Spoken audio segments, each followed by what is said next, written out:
Hi guys, welcome to my YouTube channel, and today I want us to look at chemistry paper 3 practical. We do some revision as you prepare for your Kcse paper. So look at this one. This is part 1. We are dealing with quantitative analysis. So look at the first question. The first question says that you are provided with 4 grams of solid A, 100 cubic centimeters of solution B, which is 1.91 grams per liter of solution B, and then 150 cubic centimeters of solution C, which is 0.5 molar nitric 5 acid. Then there's methyl orange, there is a thermometer, and 500 cubic centimeters of distilled water. And then procedure 1, you are told measure about what? 50 cubic centimeters of distilled water using a measuring cylinder, and then you put it in a plastic beaker. Using a thermometer, measure the initial temperature of water and record in the table given here, and then add about what? Add about 2 grams of solid A into the water. You start using a thermometer until the solid dissolves, and then record the final temperature of solution and complete the table. So this is our table here. The table is here. You can see the table is here. So once you take your initial temperature, let's say that our initial temperature is 22. So you write 22. And then after you add solid A and you start using a thermometer, the solid dissolves, you realize that the final temperature, maybe let's say is what? Around 19 degrees. So you can see the initial is 22 and then the final is 19 degrees. And then this part says you calculate what? Change in temperature, delta T. We always take the higher temperature minus the lower temperature. So it is not final minus initial. It is the higher temperature minus the lower temperature. So it is 22 minus 19. This one gives us what? A total of 3 degrees Celsius. You have completed the table. Then you go to part B. Part B, Roman 1 says that you calculate heat change for the reaction. We said that heat change is actually what? Delta H. Enthalpy change is given by MC delta T. So what do? We look for M. M is mass of solution. So M is actually given by, you take the volume of water that you used here. So it is 50 times what? The density of water is given here is 1 gram per cubic centimeter. So it gives you what? 50 grams. So you come and write here, M is 50 times capacity is shown here. Specific capacity is 4.2. So you have 4.2 times now delta T, the temperature change, which is 3. So because this one is given in grams, we convert it into kilograms. Therefore we divide by what? We divide by 1,000. So we have, at the end of the day, our answer is 0.63 kilojoules, small k, capital J. That is the heat change for that reaction. So there is no sign here. We don't give a sign here. You just give the value in kilojoules.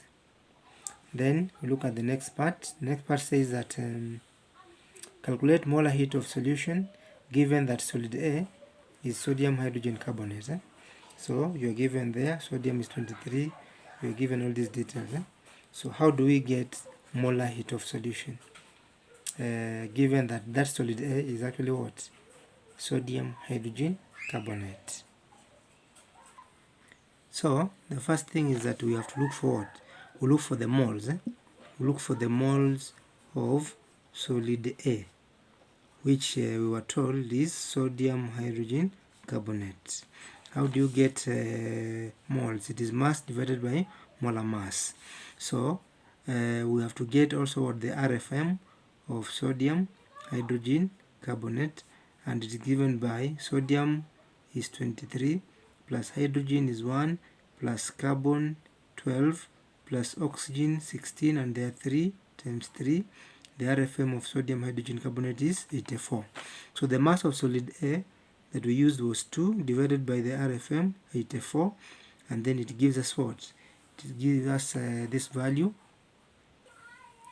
It gives us 0.0238 moles. So it simply means that these moles, 0.0238 moles, these moles are actually equivalent to the heat energy that was used in the reaction, which is 0.63 kilojoules. So the question is, what about 1 mole of sodium hydrogen carbonate? How much heat will be used? So you cross multiply, is 1 mole times 0.63 divided by 0.0238 equals to, you get positive 26.47 units kilojoules per mole.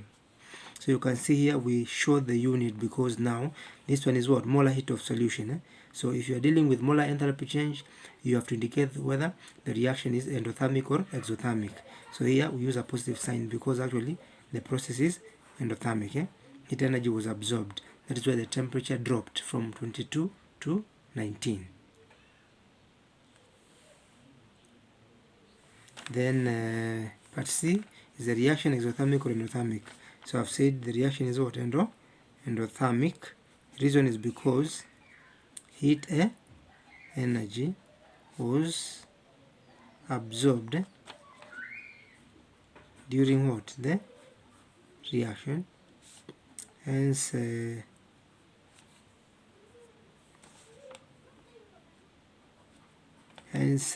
what? A decrease in temperature during the reaction, or you can say hence what? Final temperature is lower than initial what? Temperature. So in endothermic reactions, heat energy is usually what? Absorbed. When the heat energy is absorbed, it means then the final temperature of the solution is actually lower than the initial temperature. That is what is telling you that that reaction is what? Endothermic. So in this case, the process was endothermic. Then you're told draw an energy level diagram for the reaction above. So we draw the energy level diagram. Looks like that. On your y-axis you write energy content, and then on the x you write reaction path. So because this reaction was endothermic, it means then reactants have a lower energy content, products have a higher energy content. So we come and show our reactants are here. We had what? Sodium hydrogen carbonate, and then plus what? Water, and then we were getting what? We were getting sodium hydrogen carbonate solution. So enthalpy change from here, you draw a hill. We say there's no reaction without what? Activation energy. So you draw the hill to show what? Activation energy, and then you come there like that. So you come here and you label this kahil here is the activation energy EA, and then from here to here the energy content between the products and the reactants, that one is our what now? Molar heat of solution, delta H, which we said is this one here, positive 26.47 kilojoules per mole, like that.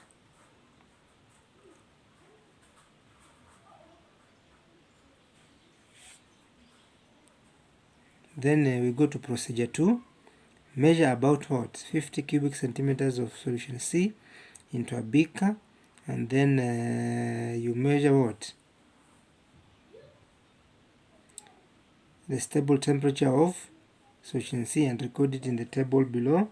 Add about 2 grams of solid air remaining into solution C. You start with a thermometer and record the final temperature, and then you complete the table as shown.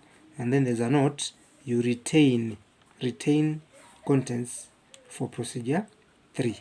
So it means you will not discard, you will have to retain them for you to use them in procedure 3. So let's say that the initial temperature here is 23 degrees Celsius, and then after you add solid air and you stir until it dissolves, you realize that the temperature drops. It goes to something like what? 19. So delta T will be the higher temperature minus the lower temperature. So this one gives you a total of 4. Always higher temperature minus lower temperature, not final minus initial. It is the higher temperature minus the lower temperature. Then part B says that calculate the heat change for the reaction. So we go back to the same formula. Heat change is delta H, it is MC delta T. How do you get mass of solution? We used 50 cubic centimeters of solution C, so it will be 50 times what? Capacity of water, which is 1, not capacity but density of water, which is 1, gives you what? 50 grams. So you come here, M is 50 times 4.2 capacity, and then times delta T, which was 4, and then we divide by 1,000, convert grams into kilograms, and whatever remains there is kilojoules. So the answer becomes what? 0.84 small k capital J kilojoules, like that. Then part C says that you calculate molar heat of a reaction of 1 mole of nitric fiber acid. So what do? We have to get what? Moles of C, which is our nitric fiber acid. And if you go back to the first question, you are provided with what? 0.5 molar of solution C, nitric fiber acid. So it means 0.5 molar, you have 0.5 moles of C in 1000. What about in 50 that we used in this experiment, procedure 2? So it will be 0.5 times 50 over 1000, and it will give us what? The moles of C used, 0.025 moles. And then once you get these moles, it means then these moles are the ones, these moles 0.025 moles are the ones that absorbed what? Energy equivalent to 0.84 kilojoules. What about 1 mole? What will be the answer? So you cross multiply 1 times 0.84 divided by 0.025, and the answer is actually what? Positive 33.6 kilojoules per mole. And we said here you have to show the sign, because this one is what? Molar heat of reaction. You have to say what it is, endothermic or exothermic. So the sign here will be positive, because the temperature actually dropped, energy was absorbed. Then we're told that given that the heat of solution of sodium carbonate, delta H1, heat of reaction of sodium hydrogen carbonate with acid, delta H2, determine delta H3. So you can actually summarize this as in form of energy level cycle, that you have sodium hydrogen carbonate, and then we added it to water. This one is our delta H1, which we got was what? It was positive 26.47 kilojoules. This one gave us what? Sodium hydrogen carbonate solution. And then we also had what? The second part, sodium hydrogen carbonate. We reacted this one with what? Hydrochloric acid, and we are calling this one delta H2, which is equal to positive 33.6 kilojoules per mole. This one will give us what? This one gives us sodium chloride aqueous, it gives us carbon 4 oxide, and it gives us what? Water. And then from here to here, now this one is our what? Delta H3 that we are looking for. So calculate delta H3. This is how you do it. So how do you get delta H3? From here, if I want to move from here to here, I use Hess law. So irrespective of the route taken by a chemical change, the enthalpy change remains the same. So if this one was my direct route from here to here, it is the same as what? Somebody who is moving from here to here and here to here. So moving from here to here, same as from here to here and here to here. So because from here to here we are reversing the process, then this sign here will change. It's like having negative 26.47, and then this one remains the way it is, the forward reaction, plus what? Plus 33.6. So the total will be positive 7.13 positive 7.13 kilojoules per mole. So you can see from here to here it is a positive 7.13 kilojoules per mole.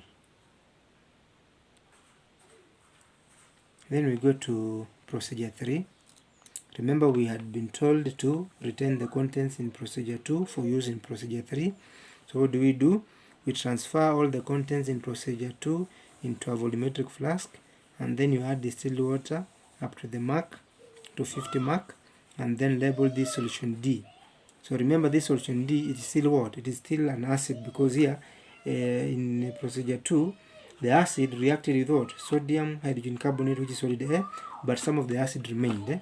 So the one that remained is the one that now we are diluting with water, and we now get what? Solution D. So solution D is still nitric 5 acid, although it has been diluted. Now we call it what? D. Then you pipette what? 25 of solution B. If you go back to the question at the beginning, you saw that B was actually what?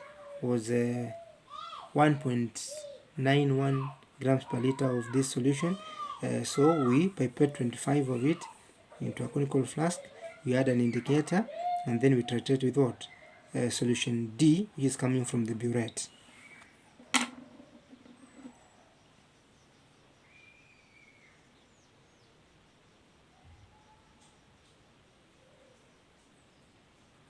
So now when we titrate, let's assume that for the first titration, the initial volume we started at 0.0. So here we give the values to at least one decimal point, 0.0, and then let's say we go up to what? 27.0, and then we do another one, the second titration. Let's say we start from 10, as long as the values are within the range of a burette is okay. Maybe here we go up to 36.0, and then maybe this one is 0.0. Here we go to 26.2. So we have done the 3, and then now we do some arithmetics here. This one gives me what? 27.0, and this one is 26.0. This one is 26.2. I have completed the table. I've done all the 3 titrations, and then you are told calculate the average titer. Every time you are calculating average titer, we said that the rule is you average values that are within the range of plus or minus 0.2. So if you look at this one and this one, the difference is 1. This one, the difference is what? 0.8. So we pick these two. So these ones are within the range of 0.2. So I take 26.0 plus 26.2 divided by 2, and then you add these two, they give you 52.2. This one is very important. And then now you divide, it gives you what? 26.1 cubic centimeters. So don't forget to show it like this. Add the 2, get that, divide by 2, then give us the answer in cubic centimeters. Then calculate moles of D used. the moles of D used. So this one you will have to start from far. We start from what? From C that we had, because now D came from C. So you have to start from C first. So C, we are given what? 0.5 molar of C. That means that you have 0.5 moles in 1000. How many are in 50 that we used in the first part? So you have 0.5 times 50 over 1000. It gives you 0.025 moles. So that 50 cubic centimeters of C that we reacted with solid A had these moles. And then some of these moles reacted with what? Solid A. So for us to know the moles of C that reacted with solid A, we compare the moles of solid A and solution C. And if you go back to the first part of this reaction, you will see that the moles of C that reacted with A were actually what? Moles of C reacted with solid A were 0.0238, because the mole ratio between sodium hydrogen carbonate and nitric 5 acid is the same, 1:1. So the moles of the acid and the metal hydrogen carbonate were the same. So the moles of acid that reacted with solid A were these ones, 0.0238. So you had these moles in C. We add solid A. The moles of C that reacted with A are these ones. So it means then the moles that remain after C has reacted with solid A is actually given by this minus this. So you have 0.025 moles minus 0.0238 moles. It gives us the moles that remain after the reaction between C and A, and the answer is 0.0012 moles. So these moles that remained after C had reacted with A are the ones, if you look at this procedure, they are the ones that were present in the contents in procedure 2, and then we transferred those moles into a volumetric flask, and then we added water to 50. So it means those moles, these moles 0.012 mole, these moles are present in 250. 0.0012 is moles in 250 of the volumetric flask. They are present there. But now we did not use 250 of the flask. We only used what? We only used the ones that are here in the average titer. We used 26.1. How many moles will be in 26.1? That one now gives you what? The moles of D that are used in this reaction. So you cross multiply, and if you cross multiply, you have 0.0012 times 26.1 over 250, and this one gives you what? A total of, the answer is 0.000125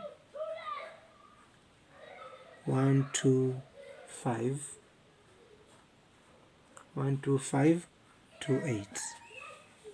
So these are the moles. So for paper 3, moles are given to at least what? 4 decimal places. So you can decide to round off to 4, but I prefer it to remain like that. It's better if it's like this. But if you have to round off, make sure you round off to at least 4 decimal places.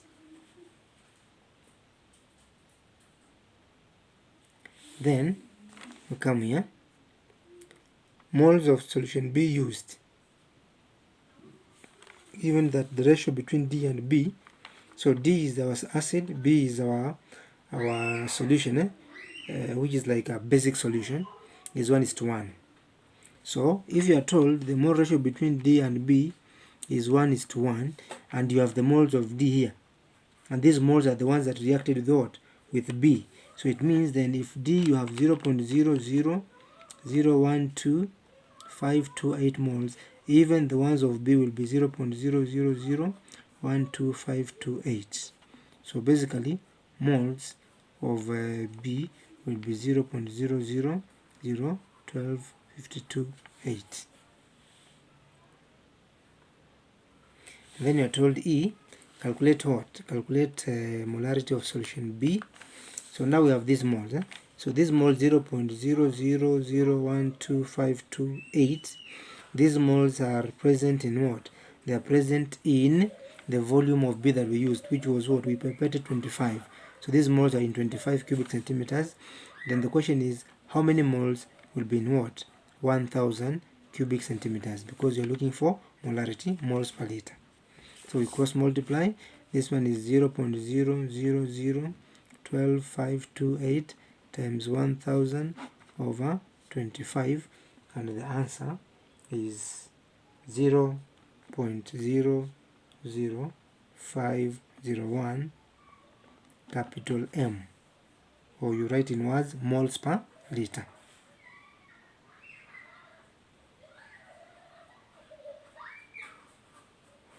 Then we are told that given that solution B is sodium borate with a certain number of water molecules, water of crystallization, you can see, given that solution B is what? Sodium borate. It has a certain number, a fixed number of water of crystallization. Calculate the value of N. You calculate the value of N. So how do you do that? You can only calculate the value of N if you know the RFM of this. And there's a link between, there's a relationship between molarity and relative what? Relative formula mass. So what do? We said this, if you remember, we said this, that you can get the molarity of a substance using what? Mass per liter of that substance divided by is molar mass, which is the same as RFM. We have this, we are looking for this, we have this and we have this. If you go back to the beginning of the question, we said that solution B had what? 1.91 grams per liter of that salt. So that means we have this and we have molarities here. So we are looking for molar mass, which is RFM. So if I want RFM, which is like molar mass, it is given by the mass per liter, which is 1.91, divided by molarity, which is 0.0050, and then this one gives me what? The RFM. And according to this calculation, the RFM is 381. You get 381, and then now once you get 381, you finish. You look for the value of N. How do you do it? You write this one, yeah. So the formula, sodium borate, like that, NH2O equals to what? 381. This one is sodium. Sodium is 23, and there are how many? There are 2 of them. And then boron is 11, and there are 4 of them. Then oxygen, here there are 16 times 7, then plus. Now for water, you add these two, 1 times 2 plus 16 of oxygen, so you'll have 18N, gives you what? 381. So if you add this one here, all of them, they give you 202.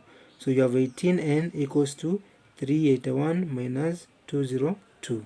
So it means then N will be equivalent to what? If you take this minus this, it gives you 179 divided by 18, and the answer is 9.9.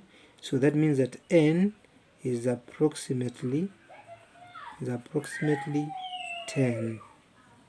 So this salt has 10 water molecules. Actually, it is sodium borate decahydrate. Sodium borate decahydrate. I believe that this first part of our practical has helped you to learn a few things as you prepare for your practical, and I wish you all the best. God bless you. Thank you.